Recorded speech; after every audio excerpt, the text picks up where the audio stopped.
마태복음 5장 10절에서 12절까지 말씀 함께 교독으로 읽겠습니다. 의를 위하여 박해를 받은 자는 복이 있나니 천국이 그들의 것임이라. 나로 말미암아 너희를 욕하고 박해하고 거짓으로 너희를 거슬러 모든 악한 말을 할 때에는 너희에게 복이 있나니. 함께 읽겠습니다. 기뻐하고 즐거워하라. 하늘에서 너희의 상이 큼이라. 너희 전에 있던 선지자들도 이같이 박해하였느니라. 아멘. 기도하겠습니다. 살아계신 하나님, 함께해 주심을 감사드립니다.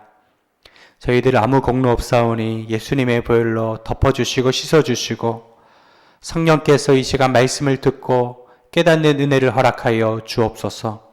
예수님의 이름으로 기도드리옵나이다. 아멘. 오늘 말씀의 제목은 고난을 사명으로 승화시키기라는 제목입니다. 오늘 10절에 보면 의를 위하여 박해를 받는 자는 복이 있다 말씀하고 있죠. 여러분, 고난 받는 것이 어떻게 복이 되겠습니까? 손해보고 억울한 일 당하는 것이 복이라고 말할 수 있을까요? 이 말씀은 원수도 사랑하라 하신 예수님의 말씀과 맥을 같이 하는 말씀입니다. 성도의 본질을 보여주는 거죠. 여기서 의로움이란 단지 사회 정의를 말하는 것이 아닙니다. 예수님 때문에 핍박받는 것을 말하죠. 우리 주보 안에 보시면 디모데후서 3장 12절 함께 읽겠습니다. 무릇 그리스도 예수 안에서 경건하게 살고자 하는 자는 박해를 받으리라. 사도 바울은 영의 아들 디모데에게 누차 반복해서 말씀하는 것이 있습니다. 너는 복음과 함께 고난을 받으라. 고난 당하는 것을 이상하게 여기지 말라는 거죠. 베드로 전서에 보면 너희에게 오는 불신앙을 이상하게 여기지 말라고 얘기하지 않았습니까? 예수님도 말씀하셨어요. 마태복음 19장 29절 우리 함께 읽겠습니다. 또 내 이름을 위하여 집이나 형제나 자매나 부모나 자식이나 전토를 벌인 자마다 여러 배를 받고 또 영생을 상속하리라. 예수님을 제대로 믿는 제자라면 고난받는 게 당연하다는 거예요. 왜냐하면 우리의 본질은 빛의 자녀거든요. 본질상 진노의 자녀인 어두운 가운데 속한 세상이 우리를 미워하고 박해하는 것은 그리 이상한 일이 아니라는 사실입니다. 그런데요, 생각해 볼 것이 사람이 고난받는 데는 여러 가지 이유가 있다는 거예요. 첫 번째로 성격 때문에 고난받습니다. 못된 성격, 교만한 성격, 남을 무시하는 태도 때문에 미움을 받는 거예요. 그래서 디모데전서 2장 20절에는 죄가 있어 매를 맞으면 무슨 상이 있으리요. 자기 죄나 실수 때문에 미움받고 고난받는 것은 아름답지 않은 일입니다. 또 어떨 때 고난을 받느냐면 대의 명분 때문에 고난을 받습니다. 이데올로기나 정치 사상 때문에 고난받는 경우가 참 많습니다. 그런데요, 자기가 옳다고 생각하는 일을 위해 희생했는데 나중에 되돌아보니 진실과 동떨어져서 억울하게 희생당하는 경우도 참 많은 것 같습니다. 그러니까 세상에는 완벽한 공의란 없는 것이죠. 온전한 공의는 예수 그리스도라는 거예요. 지금 이스라엘과 팔레스타인 지역에 전쟁이 일어났죠. 많은 사람이 죽고 포로로 잡혀가고 참 끔찍해요. 우리나라도 이런 전쟁이 일어나면 얼마나 무서울까 그런 생각을 합니다. 역사적으로 유대인들은 2000년 동안 숱한 고난을 받아왔습니다. 그 중에 마카비 혁명이라는 것이 있습니다. 신약과 구약 사이에 그 중간기에 일어났던 일인데요. 마카비서 2장에 기록된 역사의 실제 이야기예요. 시리아 왕이 이스라엘에 쳐들어와서 마을 사람들을 다 모아놓고 이렇게 협박을 했대요. 너희가 부정한 음식을 먹고 너희 하나님을 저주하고 내 앞에 무릎을 꿇으면 살려주겠다. 그렇지 않으면 비참하게 죽이겠다고 협박을 했는데요. 어느 정도였냐면 사람을 끌어다가 그 가족 중에 가장 막내되는 사람 있잖아요. 혀를 뻗고 창자를 찌르고 살갗을 드러내고 불의에다가 태우면서 끔찍하게 죽이니까 사람들이 다 복종하는 거죠. 근데 그 마카비서 2장에 한 여인의 이야기가 나오는데 7 아들을 둔 여인입니다. 어머니가 보는 데서 아들들을 한 명씩 한 명씩 비참하게 죽이는데요. 그 어머니가 아들들을 향해서 이렇게 외쳤어요. 아들아, 너는 절대로 눈 하나 깜빡하지 마. 너의 생명은 하나님이 주신 거야. 하나님께 그대로 돌려드려. 그래야면 더 좋은 것으로 갚아줄 거야. 그러면서 한 명씩 한 명씩 그 아들들이 살해당하는데요. 그 중에 아들 한 명은 이렇게 얘기합니다. 하나님, 내 내장은 하나님이 주신 거잖아요. 하나님께 돌려드립니다. 더 좋은 것으로 갚아주세요. 그러면서 순교했다 하는 이야기가 나옵니다. 그래서 이스라엘 백성은요, 참 강인한 백성이에요. 이처럼 전쟁이 일어나면 해외에 있는 남자들도 다들 본국으로 돌아가서 나라를 지키기 위해 그렇게 싸우는 거죠. 여러분, 그들이 생각하는 의로움이란 바로 팔레스타인 그 테러 집단을 하마스를 제거하는 것이죠. 반면에 팔레스타인 입장에서는 그들이 생각하는 의로움은 무엇입니까? 이스라엘을 없애는 것이지 않습니까? 여러분, 세상에 어디에도 온전하고 완벽한 공의는 없다라는 것입니다. 여러분, 진짜 공의는 예수님이세요. 그것이 바로 11절 말씀입니다. 11절을 같이 읽어볼까요? 시작. 나로 말미암아 너희를 욕하고 박해하고 거짓으로 너희를 거슬러 모든 악한 말을 할 때에는 너희에게 복이 있나니. 의를 위해 핍박받는다는 말은 무엇이라고요? 나로 말미암아. 예수님 때문에 받는 고난을 말하는 것입니다. 3가지가 나오죠. 예수님 때문에 욕을 받고, 박해를 받고, 거짓으로 모함받고 악한 말을 듣는 것. 여러분, 이처럼 여러분 핍박 받아본 적 있으십니까?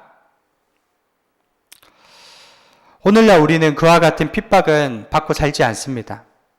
그렇지만 우리 마음만큼은 핍박받는 성도의 마음으로 끼어 있어야 하고 영적으로 무장되어 살아가야 한다라는 거예요. 여러분, 요즘에 굉장히 심각해요. 미국의 어느 공립학교에서 토론 주제가 어린 아이들의 성 정체성은 태어날 때 결정할 게 아니라 18세가 됐을 때 결정되어야 한다. 무슨 말입니까? 성이 남성이나 여성이나 있는 그 결정이 되어서 나오는 것이 아니라 살아보고 나서 남자라도 내가 여자다 생각하면 18세 때 그게 결정되어야 한다.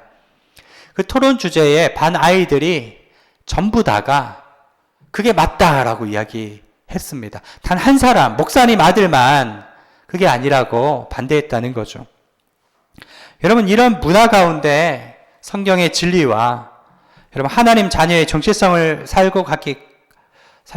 갖고 살기가 굉장히 어렵습니다. 미국 대학생들한테 물어봤어요. 성이 몇 개라고 생각하십니까? 어떤 학생은요, 5개입니다. 10개입니다.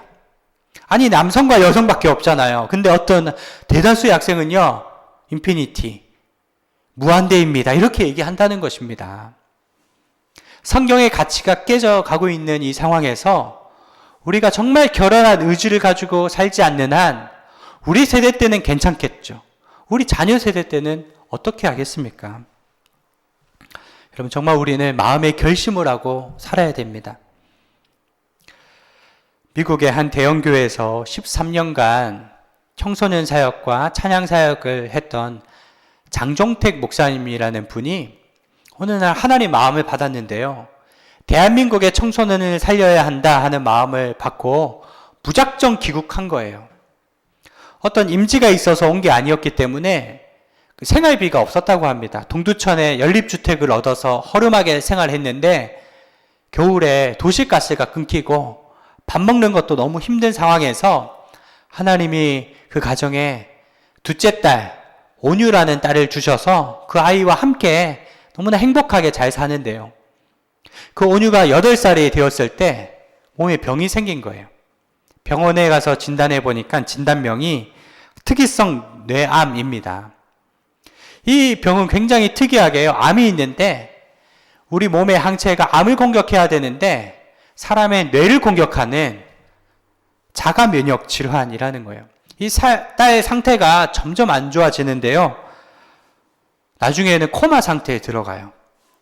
몸의 모든 신체 기능이 정지되고 숨만 쉬는데 밤에는 눈을 뜨고 있는데 앞을 보지 못하는 상황이고 눈이 충혈되어서 애가 잠을 못 자는 것입니다.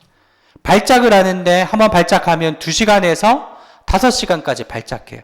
부모가 그 발작하는 애를 잡고 있는데 심정이 어떻겠습니까? 종양 때문에 생긴 항체가 뇌를 공격하기 때문에 혈장 분리 수술을 했답니다. 수술 이후에 그 발작이 더 심해진 거죠. 어느 날 아이가 코마 상태인데요. 의식이 없는데 입에 뭘 씹고 있더래요.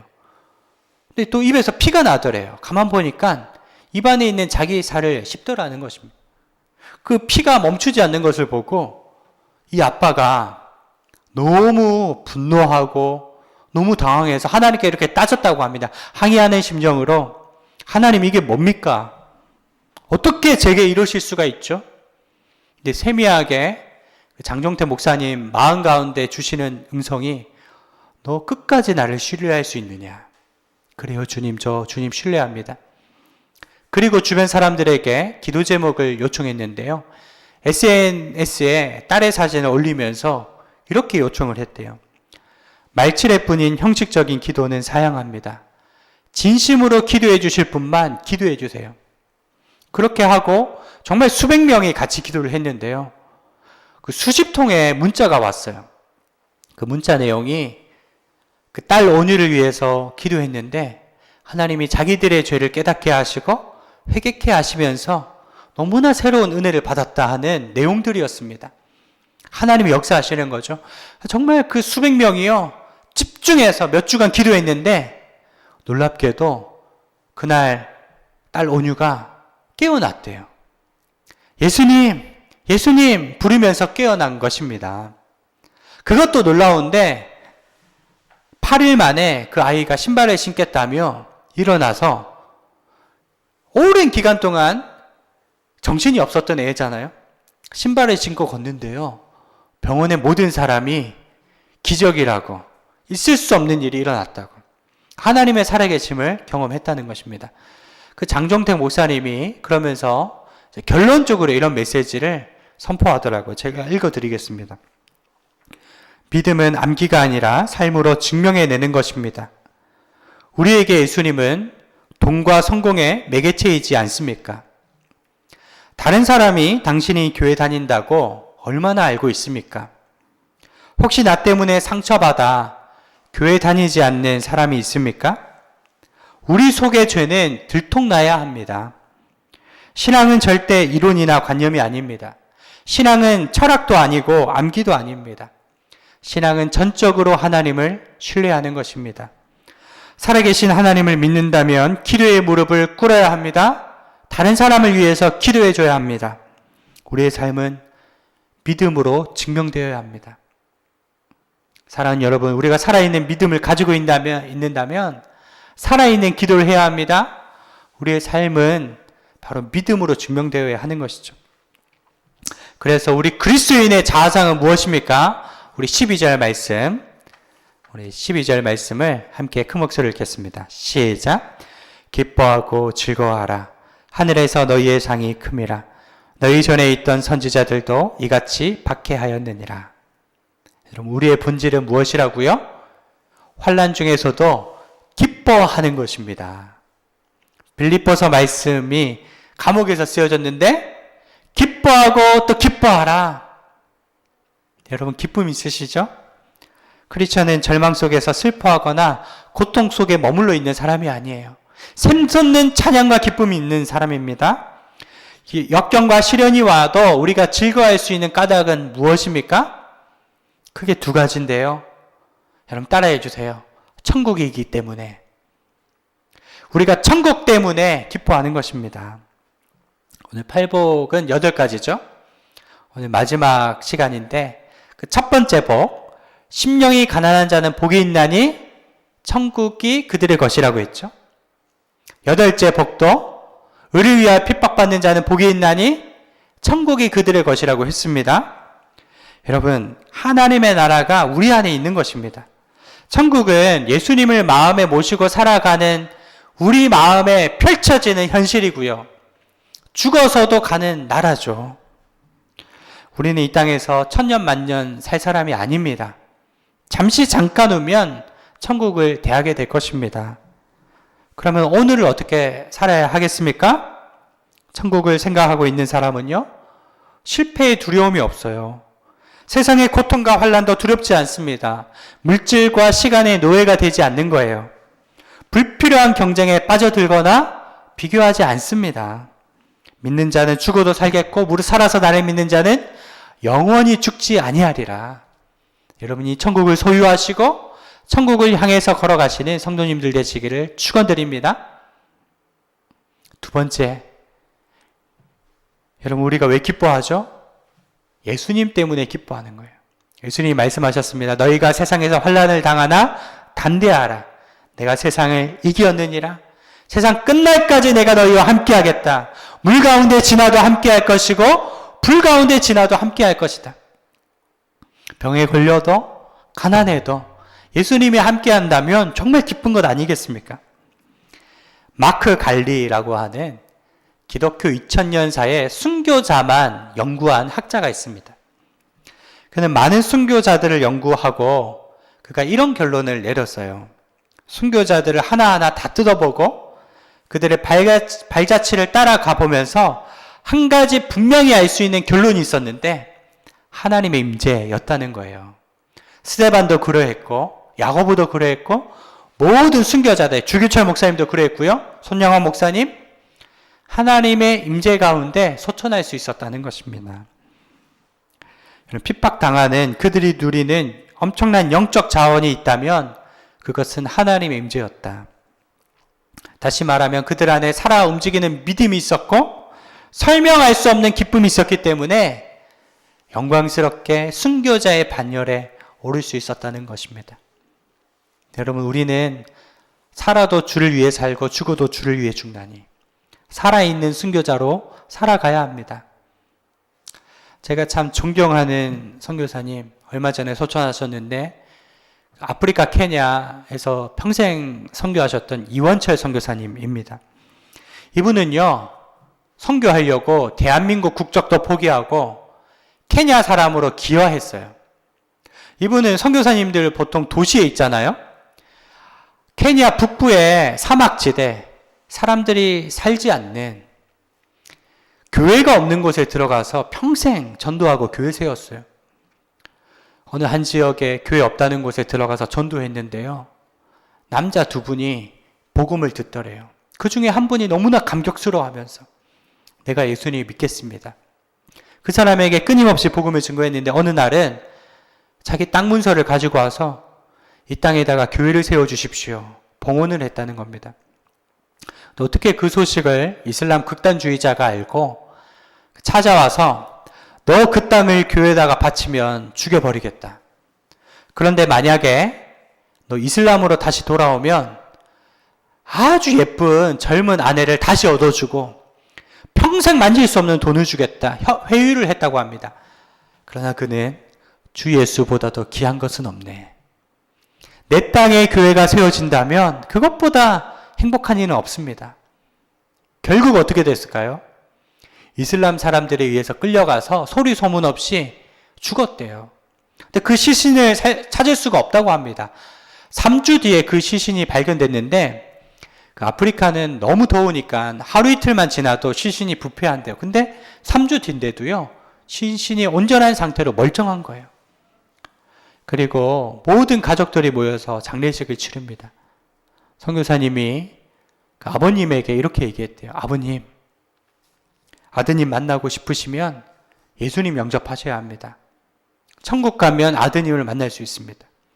그 형제들에게도 그 아내에게도 다 복음을 증거했다고 합니다. 장례식 끝나고 그들이 모여서 어떻게 할 것이냐. 그 아내와 그 형제의 자녀들은 너희는 교회에 나가라. 그래서 그 형제가 핏값으로 산 그 교회, 그 교회에서 지금도 충성 봉사하는데 너무나 많이 부흥되고 생명의 장소가 그 땅이 되었다는 사실이죠. 얼마 전에 이원철 선교사님 그 케냐에 많은 교회를 세우고 많은 영혼을 살리고 소천하셨는데, 그분이 한국에 오셨을 때 거의 마지막으로 하셨던 설교가 있어요. 우리 주보 안에 읽어보겠습니다. 새 계명을 너희에게 주노니 너희가 서로 사랑하라. 내가 너희를 사랑한 것 같이 너희도 서로 사랑하라. 선교사님의 평생의 말씀이에요. 그러면서 이렇게 설교하시더라고요.